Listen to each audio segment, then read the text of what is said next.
NXT starts off with Thea versus Blake Monroe in a North American Women's Championship match. This match was very surprising because Thea ended up actually picking up the victory. Now, I know this was a complete botch.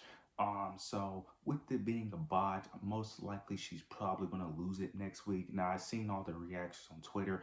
I think they already have the next episode already aired due to, the holidays coming up. So we're going to already have some pre-taped episodes of Raw, NXT, and stuff. So I'm assuming she's probably gonna lose it next week. It was a very shocking moment because at first I didn't even think it was a botch. At first, I was very confused because I was like, why would Blake Monroe lose this championship on a random episode of NXT with little to no build? I was so confused at first, but knowing it's a botch, it makes a lot more sense because I was just so confused because I was like, because you end up seeing Blake ended up getting her arm a little late, but it is kind of crazy to think about. I do like that the referee counted the pin because a lot of times in wrestling, when something isn't supposed to go a certain way, typically the referee would just steer away and don't count the pin.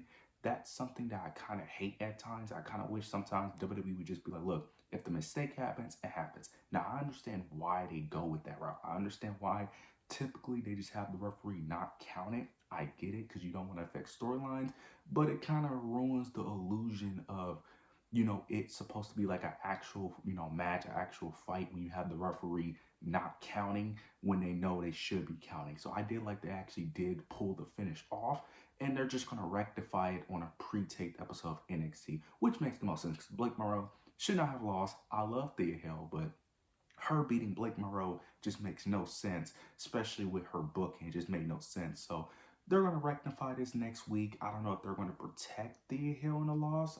It really, I would be a bit shocked that they have Blake Monroe cheat because Thea isn't someone that's booked that strong, and she isn't someone that even gets consistent TV time. So it would be very weird if they have Blake Monroe cheat in order to win. So interested to see how they play it off. But nonetheless, Blake Monroe should be the North American Women's Champion sometime next week. So we'll see how this all unfolds.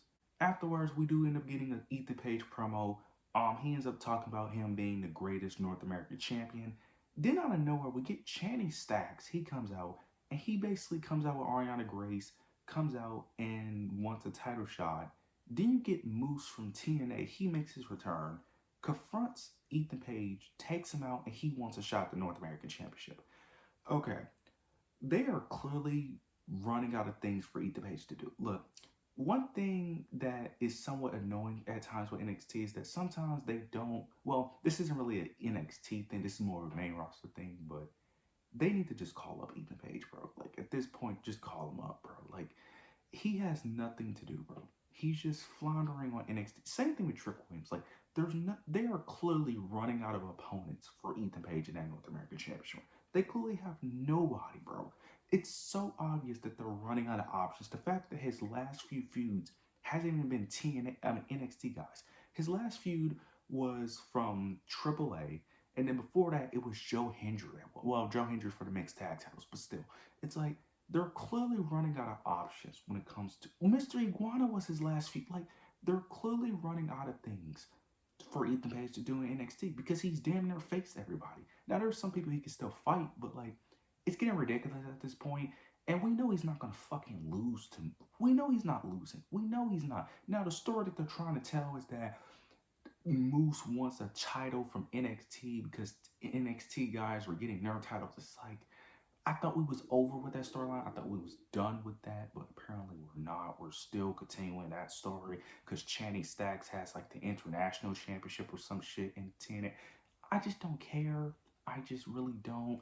I love Ethan Page, but he's kind of overstaying his welcome with the North American champion. Even though his reign has been really good, it's getting to a point where it's like, what are we doing? Like, we really need to give it to somebody else. Like, we really do, because I don't know what else we're doing with Ethan Page after this feud, to be honest. This feud just feels random. It feels very forced.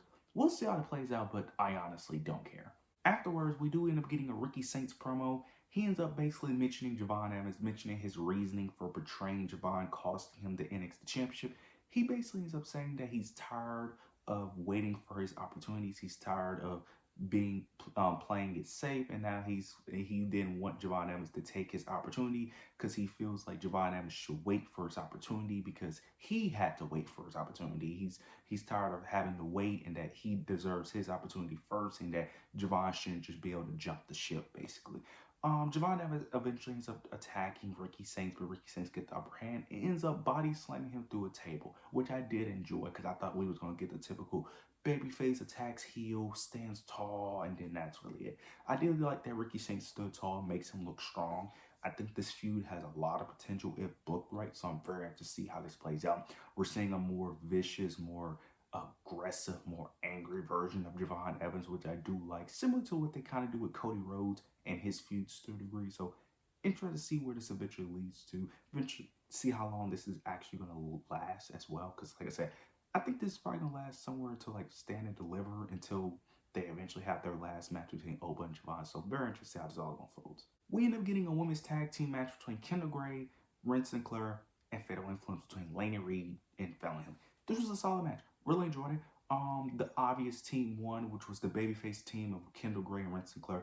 Good match. This just continues the story of the potential downfall of Fatal Influence or the potential downfall of JC James' title reign. I'm hoping next week on the pre-tape episode of NXT we get another promo segment. Because I'm still trying to decide whether or not I really like Kendall Gray, because we don't know anything about this chick. Like, we don't know her character. We don't really know her motivations. We just know that she's a good wrestler. That's literally all we know. We don't know anything about her. So it's like, I'm kind of wanting more besides her being good in ring. Because like I said, I'm more of a character, storytelling, mic work type of person. In ring stuff is good, but it's professional wrestling. I expect you to be good in ring. That's why I don't really care for. I care for it. Matches are important, but I expect my person to be good in ring. It's wrestling. It's kind of like expecting basketball. It's like watching the NBA and expecting good basketball. It's like I expect that. But more so trying to figure out who she is as a person, because I don't even know what her fucking gimmick is. Like, now to be fair, she hasn't been on NXT that much, which is still kind of shocking, which is why I'm still shocked that they gave her the Iron Survivor, but I'm not mad at it. I just need one more week, just one more week. Just give me another promo, another segment between her and JC Jane to really decide whether or not I really like the decision. Her last segment with JC Jane and the Fatal Influence was good. It was a solid segment. I just need one more segment to really solidify whether or not I really like her and really can hop on the bandwagon of the hype that she gets. Because I understand the in-ring talent. I just need to see the storytelling, the promo, the mic work, the character work from her, in my opinion, to really solidify and really get me on board with it. But nonetheless, great in the ring. Interested to see how this all plays out. Then we get the main event. We end up getting a fatal four-way number one contendership match between Joe Hendry, Leon Slater, Miles Bourne, and Dion. This match was good.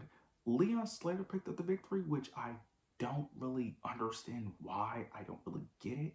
And I just don't understand it, because look, don't get me wrong, I don't mind this as much as the Ethan Page stuff, mainly due to one, their tip with Oba Femi, NXT typically does a good job giving Oba new challengers, and at least it makes sense. This one doesn't really make much sense, because the only reason I can only see this really being a story is Javon Evans getting jealous of Leon, but that doesn't really make much sense due to him being a babyface. So I don't really understand where we're going with this. Now, maybe this could just be a one-time thing, and that's really it, but I just didn't really care, because none of the participants in this match, I really cared that they faced Oba. The only person I really wanted to see face Oba was Miles Bourne again. Now, I already know we had that match, but you could do rematches, in my opinion, especially depending on the rematch. It's been a while since we've seen Miles Bourne face Oba, so I wouldn't have minded. Plus, when they had the little mini feud, it was actually a good feud. It was filler, but it was a good feud. Or Dion. Didn't want to see Joe Hendry actually wouldn't be a bad option, because he is. Yeah, Joe Hendry actually would have been the better choice in this situation, because I just don't understand why Leon is fighting for the NXT championship. I don't really understand it. Really don't get it. But nonetheless, he ended up winning this match. They probably should have gave it to Joe Hendry. That probably would have been a better draw. Low-key, Joe Hendry probably should be facing Ethan Page for the North American Championship, if we're being honest. That would have made more sense to fucking Moose. But nonetheless, Leon wins. He's the number one contender. He's going to definitely lose, as he should, but it should be a banger match. Interested to see how it all unfolds. Overall show, it was a decent show. This was definitely one of the weaker shows of NXT, in my opinion. Little story really got moved or driven or really really drastically, changed on this episode of NXT. But overall, it was a decent show. But you guys let me know your overall thoughts, opinions down below. Make sure to like, comment, subscribe. Make sure to hit the notification bell so you don't miss any of my content. But yeah, that's it.